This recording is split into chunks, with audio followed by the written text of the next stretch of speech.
Bienvenue sur cette vidéo, ici Spartan et Leonardus. La vidéo que tu t'apprêtes à regarder et toutes celles de cette série de vidéos proviennent de mes cours publiés sur digitalpainting.school intitulés Blender pour le concept art et l'illustration. C'est une grosse formation en 10 chapitres pour apprendre une des méthodologies les plus utilisées dans l'industrie des artistes aujourd'hui, et tout ça avec le suivi d'artistes professionnels via le forum des cours. Si jamais tu veux en savoir plus sur ces cours, tu as le lien sous la vidéo qui te renverra vers la page de présentation des cours. Un dernier point rapide, je te conseille de suivre ces vidéos directement sur le site. Ça permettra d'avoir accès à ta progression, de télécharger les fichiers des cours et même d'avoir le suivi des formateurs. Et tout ça gratuitement, il suffit juste d'être connecté au site. Allez, Leonardus, place à la vidéo. Lorsque tu es dans Edit Mode, tu as pu le remarquer par rapport au mode objet, tu as plus d'outils qui apparaissent. Et ces nouveaux outils qui apparaissent à partir d'ici vont te permettre de modifier les polygones de ton objet. Donc ça va te permettre de rajouter des points, de rajouter des segments, de les déplacer, de les tordre, etc. Il y a plusieurs choses et on verra là encore au fur et à mesure les différents outils. Là, celui qu'on va utiliser, c'est l'outil Loop Cut. Voilà, j'avais oublié son nom, donc il est juste ici. Voilà, tu peux cliquer dessus si tu veux. Et lorsque tu vas te rapprocher de ton objet, tu vois qu'à chaque fois que tu seras entre deux segments, il va te proposer de faire une ligne qui va couper les faces. Donc ça va te rajouter un segment, ça va en quelque sorte le couper en deux. Lorsque je fais un clic, et ben hop, j'ai rajouté une coupure. Tu vois que ça m'a rajouté toute une loop cut, comme ça s'appelle, donc toute une division. Je peux très bien venir ici par exemple sur l'autre côté pour rajouter, si je veux, des petits segments entre tous ces deux points de manière verticale. Et ce qui est intéressant, c'est que ça va aller jusque tout en bas, jusqu'à la fin de la série de points. Blender va comprendre tout seul, lorsque la géométrie est bien faite, que nous avons des lignes qui continuent entre les différents points. Et là, tu vois par exemple qu'elle est interrompue. Là, une fois qu'on est arrivé sur ce point-là, ici, alors je vais annuler ce que je suis en train de faire, je vais reprendre l'outil sélection. Voilà, lorsque je suis arrivé sur ce point-là, tu vois que ça continue plus nulle part, on n'a plus qu'une face plate. Donc là, la loop cut, comme ça s'appelle, va s'arrêter à cet endroit-là dès qu'elle va rencontrer cette arête. Donc la loop cut, comme je te l'ai montré juste avant, je vais revenir en arrière, voilà. Tu peux l'activer soit en passant par ici, mais généralement, encore une fois, personne ne passe par cette méthode. On va généralement toujours faire CTRL-R, et lorsqu'on fait ça, on active à nouveau l'outil de la même manière. Et là, je vais pouvoir choisir où est-ce que je vais faire ma fameuse loop cut, et je vais effectivement la faire ici à 50%. Donc je vais faire un premier clic, et ensuite, tu vois que ça m'a validé, ok, je veux en faire une, et maintenant, il va me permettre de me déplacer sur la hauteur, pour voir à quelle hauteur j'ai envie de faire ma coupure. Donc je vais la faire à peu près ici, donc un deuxième clic, et hop, je valide. Et lorsque j'ai validé ça, tu peux voir qu'ici, on a de nouveau ce petit panneau, cette petite fenêtre qui s'ouvre pour nous permettre d'avoir un peu plus d'options. Donc là, si jamais on s'est trompé ou qu'on veut modifier les choses, on peut toujours le faire. Par exemple, si au lieu de faire une seule coupure, je veux en faire 5, eh ben, tu vois, je peux augmenter le nombre ici. Comme ça, j'en obtiens 5. Tu vois, qui se sont répartis de manière uniforme, proportionnelle et équitable. Je peux aussi changer ici la smoothness, donc ça c'est si jamais je veux tout de suite modifier la géométrie, tu vois, je peux les grossir ou les affiner. Tu verras vite que dès que tu es à l'aise avec ces outils, ça devient assez vite plutôt rigolo. Donc là je reviens en arrière, on va refaire ça. Donc je refais CTRL-R, voilà, je vais valider d'un premier clic, je valide d'un deuxième et hop, ma première loop cut est placée. Maintenant je vais en faire une deuxième au même endroit. Donc je vais cliquer cette fois-ci là dans cette partie-là, je clique une fois et je vais le glisser ici, tout en haut, tout près de mon précédent loop cut. Au passage, si tu veux faire plusieurs loop cuts, tu peux aussi très bien faire CTRL-R et à cet endroit-là, avant de faire le premier clic, tu peux bouger avec la molette le nombre de loop cuts que tu veux faire, plus tu scrolles vers le haut, plus tu en ajoutes, tu scrolles vers le bas, tu vas en faire moins, donc rien ne t'empêche de faire ça et ensuite de les déplacer à différents endroits. Voilà, c'était juste pour te montrer ça, j'annule tout de suite. Il se peut aussi que tu aies validé ta loop cut, ta fameuse coupure, de cette manière et que tu aies envie de la déplacer parce que malheureusement tu l'as faite un peu trop rapprochée de celui du dessus ou peut-être un petit peu trop loin. Donc pour ça, tu peux à tout moment refaire G pour déplacer et tu peux appuyer ensuite sur Z. Donc G, Z, et là je vais pouvoir le refaire glisser sur l'axe Z puisqu'on est parfaitement aligné avec Z. Et sinon, autre méthode que je te donne, c'est d'appuyer 2 fois sur G. Donc je fais G, à nouveau G, et là, ça va me permettre juste de slider sur les faces qui sont déjà présentes. Voilà, pour ça tu as deux méthodes, et ce qui est bien, c'est que de cette manière, tu n'es pas dépendant de l'axe global du monde. Ça, c'est encore autre chose qu'on verra plus tard. Voilà, en tout cas, là maintenant, je me suis fait cette petite coupure, donc ça va me permettre d'isoler cette partie, cette petite tranche, et je vais venir l'affiner. Donc pour cela, je vais maintenant sélectionner toutes ces faces. Donc là, tu vois que si j'essaie de les sélectionner juste avec des points, ça va être un peu pénible, ça va pas être super pratique. Donc on va passer sur les faces. Et là, hop, je peux cliquer à chaque fois sur toutes les faces. Donc je pourrais très bien faire comme ça, hein. Ensuite je tourne autour, voilà, je maintiens Shift enfoncé pour sélectionner plusieurs faces, et on fait de cette manière tout le tour. Je vais te montrer un truc plus rapide, c'est ce qu'on appelle une sélection par loop. Donc là on va simplement faire Alt enfoncé, et on va cliquer ici sur une arête verticale. Et tu vois que ça va me prendre toutes les faces qui sont perpendiculaires à l'arête sur laquelle j'ai cliqué. Ça marche aussi dans l'autre sens, hein. Si maintenant je clique ici, tu vois que ça me sélectionne toute la loupe jusqu'en haut. Voilà. Donc nous, on veut celle-là, hop, voilà, donc Alt plus clic. Si jamais tu veux retrouver cet outil pour je ne sais quelle raison, il est là-haut, Select Loops, Edge Loops, voilà, mais vraiment on se sert jamais de ça, généralement on fait toujours Alt plus clic, voilà. Et maintenant on va utiliser un autre outil qui va nous permettre de faire une extrusion. Donc une extrusion, je vais te montrer ce que c'est, juste à partir d'une simple face telle que celle-ci. C'est ce qu'on va faire avec le raccourci E. E pour extrude. Bam. Tu vois que ça te permet de sortir une face. Tu peux aussi la faire rentrer, hein, si tu vas vers l'intérieur ou vers l'extérieur. Voilà, on peut très bien faire rentrer une, en faire sortir une autre, etc. Voilà. Tu vois que généralement, pour se rendre compte de ce qu'on a fait, et être sûr qu'on n'est pas en train de faire une erreur dans l'espace, généralement, on va toujours tourner la caméra autour pour bien se rendre compte du volume. Donc là, je reviens en arrière. Donc nous, c'est ce qu'on va faire. Voilà, je reviens avec CTRL Z jusqu'à ma sélection Edge Loops. Et je vais faire donc E. Mais si je fais juste E, avec l'outil Extrude, bah tu vois qu'il va me le garder sur l'axe Z. Parce que là, il ne sait pas dans quelle direction aller. C'est pas comme si j'avais sélectionné uniquement cette face-là. Là, il sait dans quelle direction aller. Il va se servir de la direction de la face, ce qu'on appelle la normale, mais on reverra ça plus tard, pour comprendre, ok, je dois sortir dans cette direction ou rentrer dans cette direction. Mais lorsqu'il en a plusieurs sélectionnés, comme c'est le cas maintenant, bah dans quelle direction est-ce qu'il doit partir? Lui, il n'est pas capable de le comprendre.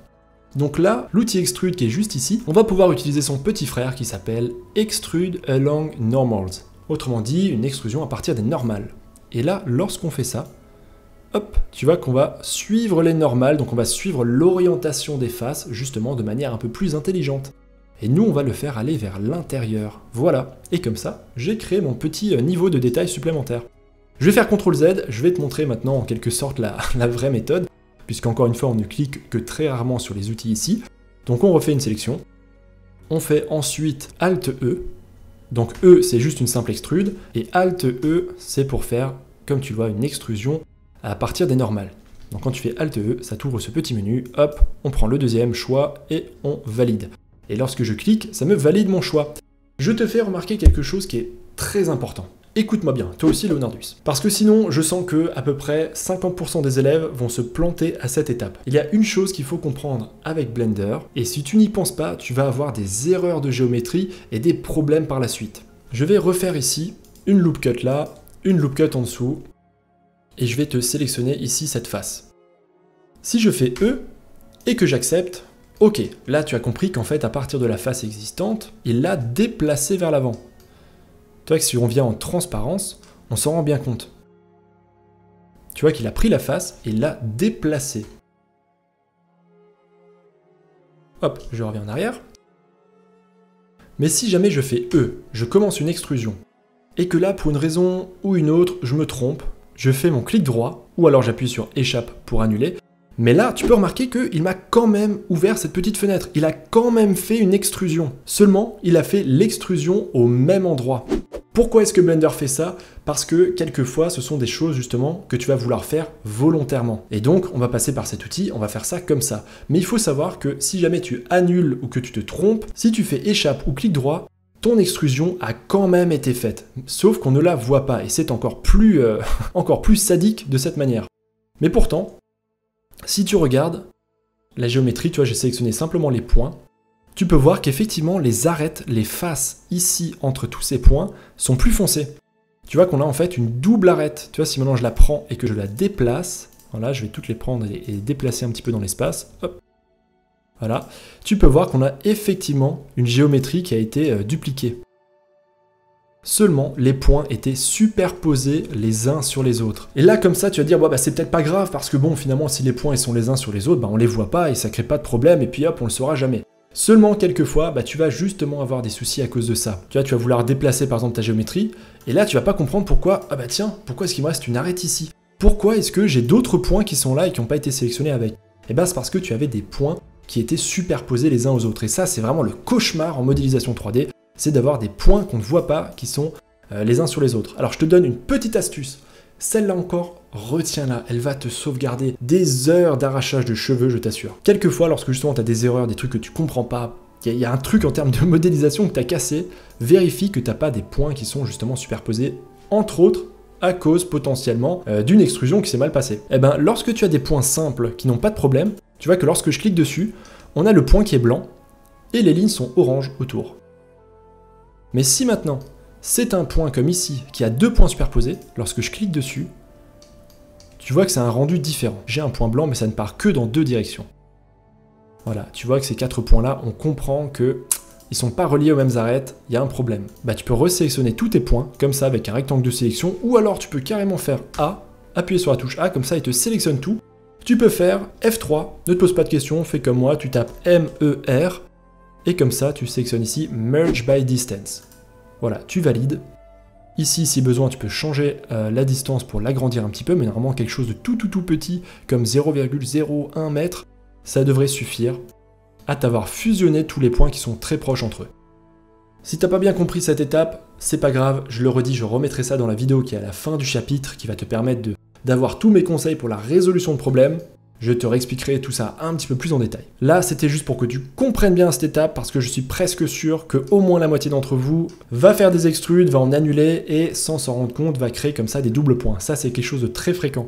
Donc si jamais, je le redis, tu fais une extrude, je fais Alt-E, extrude, hop, avec les normales, voilà, on va aller vers l'extérieur. Mais si je me dis, oh mince, je me suis trompé, je fais échappe, elle a été appliquée. Tu vois qu'ici, les deux lignes ici, elles sont plus foncées. Donc il y a déjà de la géométrie qui a été ajoutée. Donc quand c'est comme ça, tu fais non seulement échappe pour annuler, et tu fais en plus CTRL-Z.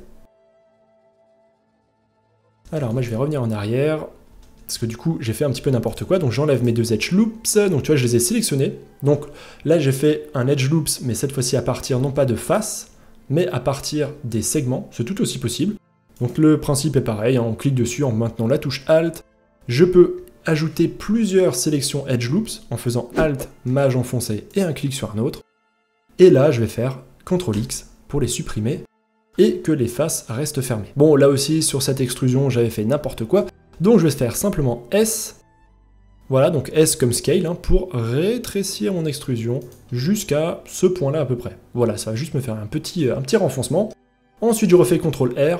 Comme ça, je fais une edge loops. Un loop cut, pardon. Voilà, je vais le faire juste ici. Je vais sélectionner toutes ces faces. Donc, je fais Alt plus clic sur l'arête qui est ici. Je vais refaire à nouveau Alt E. Extrude Faces Along Normals. Voilà, je valide. On va le grossir un petit peu. Quelque chose comme ça. Je peux même, par exemple, la faire un petit peu plus haute. Donc pour faire ça, il n'y a pas de souci, il suffit de descendre les points qui sont ici.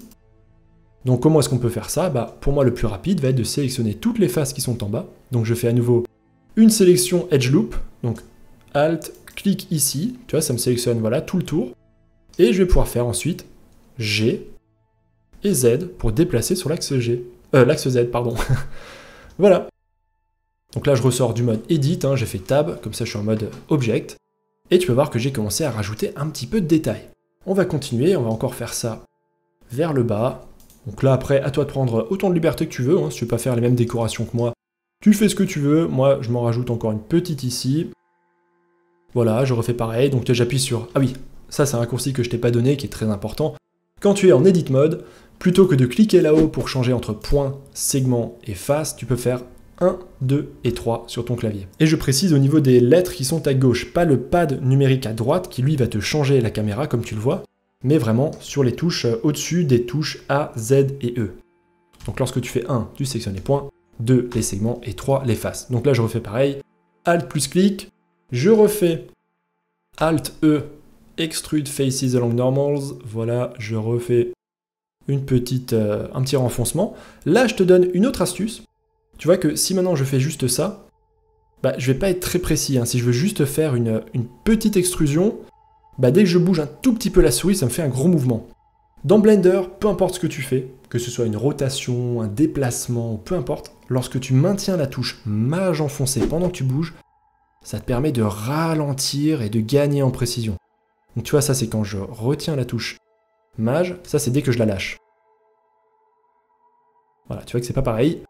Donc je fais ici ma petite extrusion, je valide, et je vais faire une dernière edge loop, une loop cut, oh décidément. Je vais la faire ici.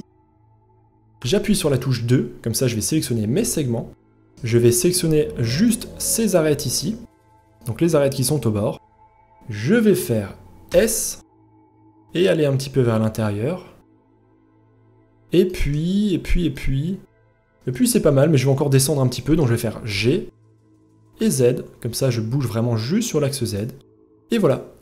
Et là je valide, j'ai fait les décorations de mon corps. Je fais Alt pour ressortir du mode Edit. Et là, on va pouvoir commencer à se faire un petit peu plaisir, parce que quand même, ça fait beaucoup d'efforts, beaucoup de choses à apprendre. On va faire Z, Rendered, voilà, sinon je te rappelle que tu peux cliquer là-haut.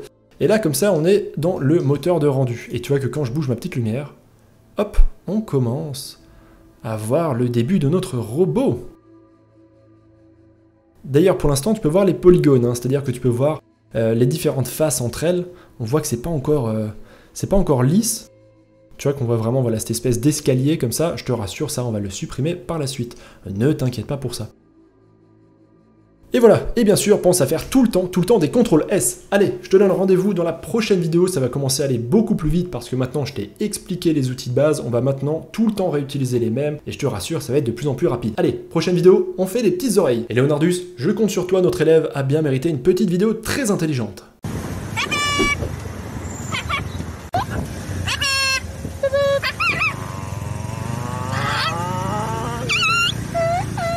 Juste un petit rappel avant que tu t'en ailles, ces cours étaient extraits de ma formation Blender pour le concept art et l'illustration. Je t'invite à les suivre directement sur le site, comme je l'ai déjà dit, tu auras un site à progression, tu pourras télécharger les fichiers et avoir le suivi et les critiques des formateurs, qui sont quand même des artistes professionnels de l'industrie.